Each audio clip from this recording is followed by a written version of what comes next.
Sir, कल एक murder हुआ था, आज खुलासा किया गया है। क्या रीज़न रहा हत्या का और क्या कितने लोग गिरफ्तार किए गए? देखिए, कल दिनांक 11/1/2025 को थाना लोनी को सूचना प्राप्त होती है समय लगभग 11:50 पर कि थाना क्षेत्र के चौकी अशोक विहार के बाबू होटल के पीछे गली में एक कमरुद्दीन नाम के वृद्ध व्यक्ति थे। उनकी अज्ञात व्यक्तियों ने हत्या कर दी है और घर में सामान भी बिखरा हुआ है जिसमें चोरी या लूट की आशंका है। इस सूचना पर तत्काल थाना में फोर्स और उच्च अधिकारियों द्वारा घटनास्थल का निरीक्षण किया गया। घटनास्थल पर फॉरेंसिक की टीमें भी बुलाई गई और सब गहनता जांच पड़ताल की गई और इस पर परिवार के तहरीर पर थाना लोनी पर तत्काल सुसंगत धाराओं में अभियोग पंजीकृत किया गया तथा घटना के सफल अनावरण के लिए टीमों का गठन कर प्रयास किए गए।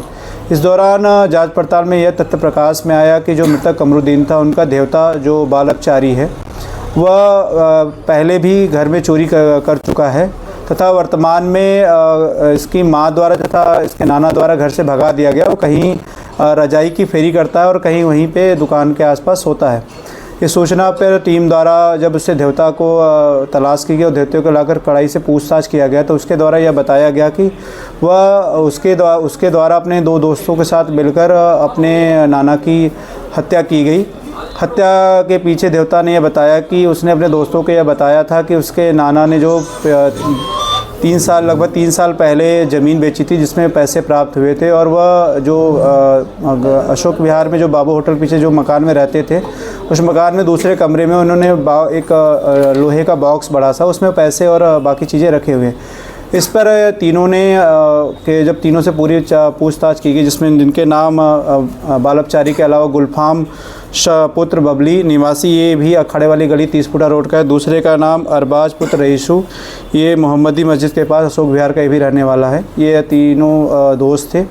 इन तीनों ने रात्रि पूछताछ में बताया कि रात्रि 11 बजे की जो रात्रि थी 1 बजे के आसपास रात्रि में यह बगल में रखी सीढ़ी के द्वारा और उसके से इनके द्वारा जब ये वृद्ध व्यक्ति कमरुद्दीन जगते हैं तो इनके द्वारा वहीं पे रखी घर में ही पड़ी जो राड थी उससे इनके सर पे वार किया गया और वार करने के बाद फिर गला दबा के उनकी हत्या कर दी। उसके बाद घर में सभी सामान में जो थे सभी को खोजबीन की गई और उनके द्वारा घर में रखे लगभग 4000 रुपये और एक पीली धातु की अंगूठी और एक सफ़ेद धातु की पाजेब लेकर चले गए, जो आपस में बंटवारा कर लिया इनके द्वारा। यह समस्त चीज़ें इनसे बरामद कर ली गई है। इस घटना में प्रयुक्त जो लोहे की राड थी से उसके सर पर चोट मारी गई, वह भी बरामद कर ली गई है। इनके द्वारा जो कपड़े पहने हुए थे उस पर ब्लड के स्पॉट पाए गए थे, उन्हें भी बरामद कर लिया गया है। इस पूरी घटनाक्रम में जो पूरे घटनाक्रम में जो मृतक थे कमरुद्दीन, उसका जो देवता था जो बालकचारी है, इसके द्वारा ही अपने 2 दोस्तों के साथ मिलकर इस घटना को कारित किया गया और उन्हें नियमानुसार माननीय न्यायालय रिमांड हेतु प्रेषित किया जा रहा है। सर, पढ़े लिखे हैं? इसमें जो बालकचारी देवता है वो कक्षा 5वीं पास है, बाकी दोनों पढ़े लिखे नहीं हैं। दोनों डेली बेसिस पे एक पेंट का काम करता है, एक ऐसे दिहाड़ी करता है।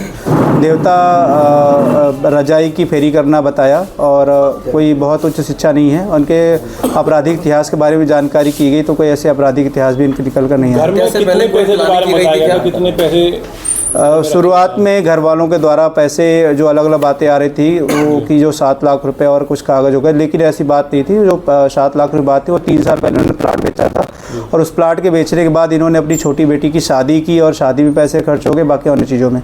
जांच पड़ताल में तथ्य प्रकाश में आया कि ये कोई काम नहीं करते थे। कमरुद्दीन के जो छोटे दामाद थे इनके द्वारा ही इनको 1000 रुपये के आसपास पर हफ्ते दिया जाता था, जिससे इनका खर्चा वर्चा चलता था और ये घर में अकेले रहते थे उनकी बीवी के साथ दोनों लोग। धन्यवाद।